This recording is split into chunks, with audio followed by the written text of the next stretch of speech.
RCF Notre-Dame.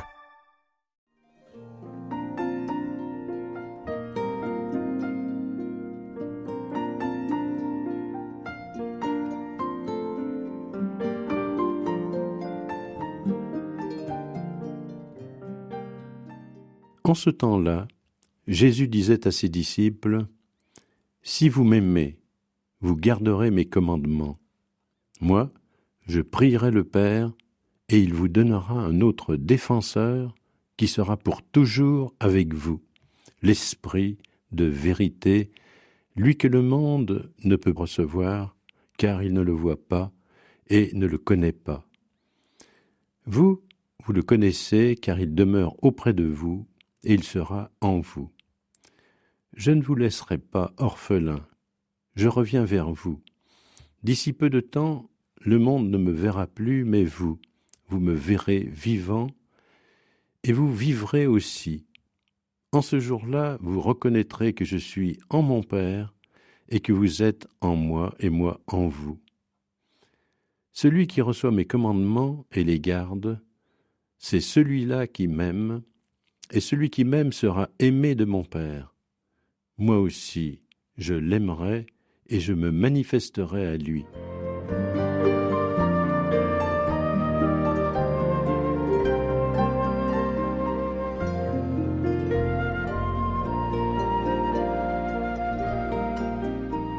Henri Euzenat écrit: un témoin qui l'a connu était un être fragile de santé, physiquement plutôt frêle, mais une âme pure et peu préparée à l'éventualité de ce qu'il a vécu avec son frère jumeau Georges dans l'horreur des camps de déportation, de concentration. Et pourtant, un hôte intérieur l'habite, écrit ce même témoin. Cet hôte intérieur, c'est celui dont l'Évangile fait la promesse. C'est tout à la fois le Christ et celui que le Christ envoie au nom du Père, c'est-à-dire cet Esprit Saint. Autrement dit, frères et sœurs, je voudrais essayer de relire cette parole du Christ, l'Évangile qui vient d'être proclamé, en le tissant quelque peu avec le témoignage que nous recueillons tout à la fois d'Henri, reconnu bienheureux, mais bien sûr nous n'oublions pas son frère jumeau Georges qui lui, comme vous le savez, est revenu de l'enfer des camps. Si vous gardez ma parole, si vous gardez mes commandements, eh bien c'est le signe de l'amour que vous avez pour moi. Il y a au fond dans cet évangile déjà une sorte de va-et-vient entre l'absence et la présence. Quelle absence ? Eh bien l'absence, semble-t-il, de Jésus lui-même. Je m'en vais, vous me chercherez, je reviendrai. Et bien sûr, dans l'enfer des camps, l'absence visible, semble-t-il, du Christ était flagrante. Où étais-tu, Jésus ? Où étais-tu, Seigneur Jésus, dans ce monde déshumanisé, dans cet enfer que le régime nazi avait construit, avait mis en place et voulait faire régner ? Où étais-tu, Seigneur Jésus ? Mais si vous restez fidèle à mes commandements, si vous m'aimez, alors déjà une présence secrète se fait jour, et déjà nous pouvons répondre par la foi que le Christ était présent par ses témoins, le Christ était présent par ses serviteurs qui n'ont pas cédé, qui sont restés fidèles et qui ont vécu jour après jour dans des conditions dont, à vrai dire, il nous est difficile de les représenter, cet amour concret du prochain. Quel amour ? L'amour d'abord de continuer à s'entraider, l'amour de continuer à prier, l'amour de continuer à se soucier d'abord d'autrui plutôt que de soi, un amour fraternel, Et aussi, nous l'avons entendu dans la deuxième lecture, tirée de la première lettre de Saint Pierre, un amour où la patience, le respect, la bienveillance restent inscrits dans le cœur de l'homme, là où le régime nazi voulait que la haine, les uns des autres, la haine qui divise, soit la règle, soit non seulement ce qui est imposé à ces malheureux prisonniers, mais aussi ce que le régime nazi voulait, c'est que ce soit vécu entre les déportés. Autrement dit, la règle du plus fort, la règle de la haine, le mépris des autres, que ce mépris que le régime nazi déversait sur ceux qui étaient considérés comme des êtres inférieurs devienne la règle des relations à l'intérieur du camp. Et ces témoins du Christ ont refusé de partager cette haine, même envers leurs bourreaux, même envers les gardiens du camp. Les témoignages abondent sur le fait que nos bienheureux, portés par cette force intérieure, ont gardé vivant ce commandement de l'amour et l'ont même appliqué à ceux qui leur faisaient tant de mal. Et ainsi déjà, ce Christ qui pouvait sembler absent était bien présent et vivant en ses témoins. Mais pas seulement. Le Seigneur Jésus dit, nous l'avons entendu dans l'Évangile, « Je prierai le Père, et il vous donnera un autre défenseur, qui sera pour toujours avec vous. » Et cet autre défenseur, c'est l'Esprit de vérité. Défenseur, en grec, paraklétos, qui est un terme en fait plutôt juridique, c'est-à-dire avocat, celui qui est appelé à côté de celui qui est mis en accusation pour le défendre, pour parler à sa place, pour porter cette parole que lui-même peut-être n'a plus la force de porter. Alors, cet avocat, ce défenseur, c'est l'Esprit Saint, mais qui est accusé? Et par qui? Qui est accusé? Tous les chrétiens dans cet enfer nazi. Par qui? Eh bien, par cette idéologie nazie qui voulait fondamentalement détruire non seulement le peuple juif, mais après le peuple juif, l'Église. Ce n'est pas du fantasme, ça a été écrit et dit.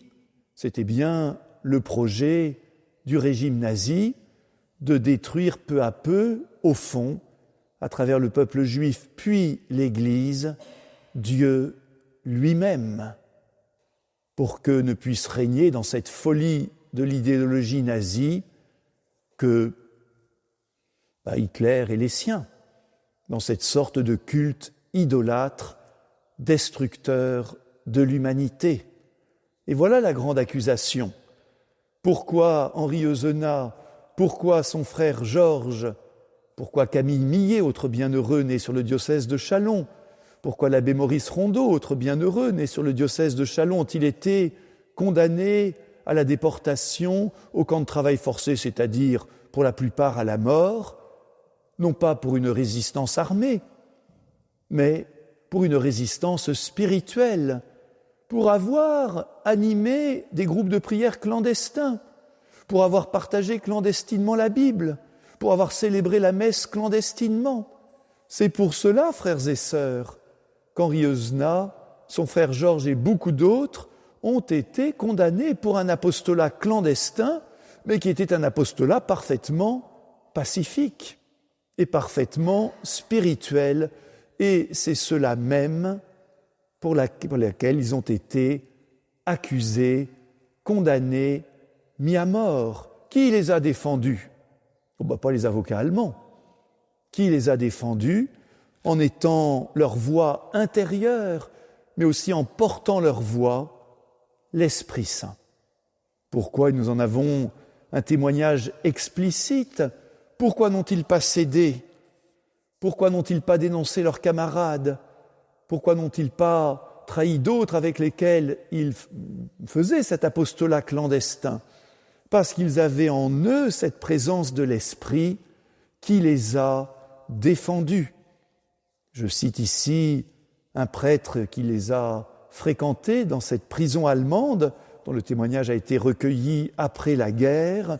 Il écrit « Je pense que cette force de caractère, cette détermination inlassable trouvent leur point d'appui en eux, il cite ici les deux frères, dans une vie religieuse fervente, une foi ferme, une espérance solide, une charité divine et fraternelle très ardente, car ils étaient des hommes de prière. » Et le même témoin continue, « Dès le premier contact avec eux, je compris que ces deux Français, Henri et Georges, étaient animés d'un courage et d'une patience extraordinaires qui avaient leur inspiration. » Tiens, ce mot est intéressant. Inspiration, c'est l'Esprit Saint, dans la foi en Jésus-Christ et l'idéal apostolique de la JOC, c'est-à-dire la jeunesse ouvrière chrétienne. Autrement dit, Henri, Georges et les autres ont laissé parler en eux ce défenseur, cet Esprit Saint, qui leur a permis de tenir bon face à une accusation très fondamentale, qui est au fond l'accusation de l'esprit du monde, face à la religion chrétienne, face au Christ. Alors où était le Seigneur Jésus ? Il était présent, ses témoins. Comment ont-ils été défendus par l'Esprit Saint lui-même ? Et enfin, et j'en terminerai par là, le Seigneur Jésus promet que, à sa résurrection, vous me verrez vivant et vous vivrez aussi. Comment cela ? Vous vivrez aussi, les apôtres n'étaient-ils pas restés vivants ? De quelle vie le Seigneur Jésus veut-il parler ? Il parle de cette vie nouvelle que la résurrection communique. Il parle de cette vie que nous recevons au baptême. Il parle de cette vitalité qui habite les chrétiens quand ils laissent en eux cette source du baptême jaillir. Eh bien, frères et sœurs, dans l'enfer des camps de la mort, une petite étincelle est restée vivante. Cette étincelle, pour nous chrétiens, c'est l'étincelle de la vie du Christ. C'est cette vitalité qui reste jusqu'au bout. Alors il ne faut pas, bien sûr, en faire un portrait trop facile. Cette vie du Christ, cette petite flamme, elle est restée vivante à travers l'épuisement, à travers cette vie de camp devenue de plus en plus dure chaque jour. Georges, peut-être parce qu'il avait une constitution physique plus robuste, a pu revenir des camps de la mort. Henri Eusenat est décédé à Mauthausen, épuisé, à bout de souffle, à bout de rouleau. Nous ne savons pas exactement les circonstances de sa mort, mais il était très malade et surtout épuisé. Mais il me semble que nous n'avons pas à douter que cette petite flamme, cette présence du défenseur, l'a soutenu jusqu'au bout. Dans cette participation aussi, Monseigneur de Moulin-Beaufort l'a évoqué dans son mot introductif, à la passion du Christ, ce que le Christ a vécu sur la croix quelques heures, mais aussi en s'y préparant, eh bien, ses disciples l'ont vécu sur des mois et enfin dans des jours d'agonie. Mais, et j'en termine vraiment par là, au milieu de cet enfer nazi qui avait voulu éradiquer toute forme de vie authentique, toute forme de vie spirituelle, eh bien, nos témoins du Christ, le bienheureux Henri Eusenat et ses compagnons ont maintenu vivante, vive, réelle la charité du Christ et la flamme de la foi.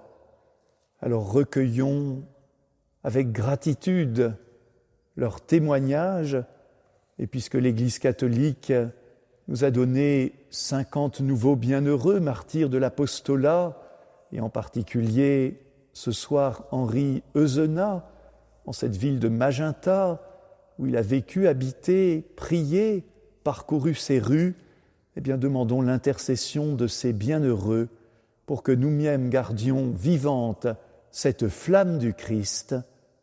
Amen.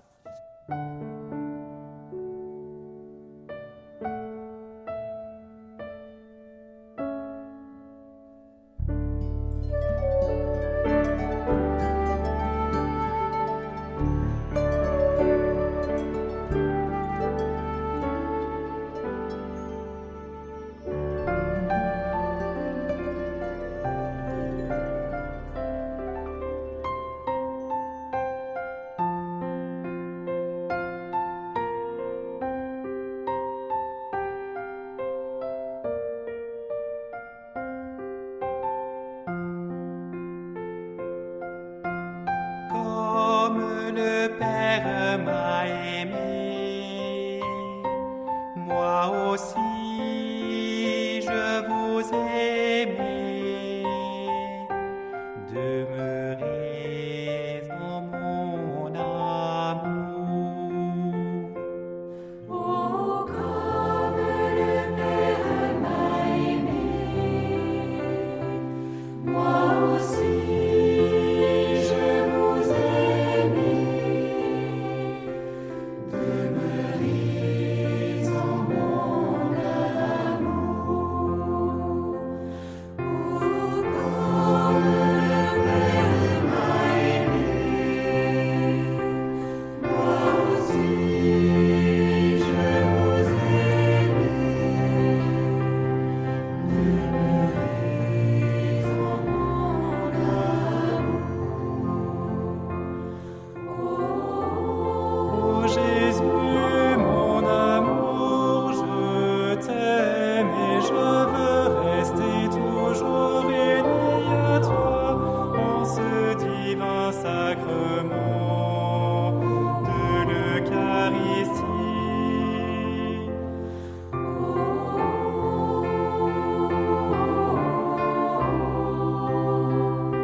See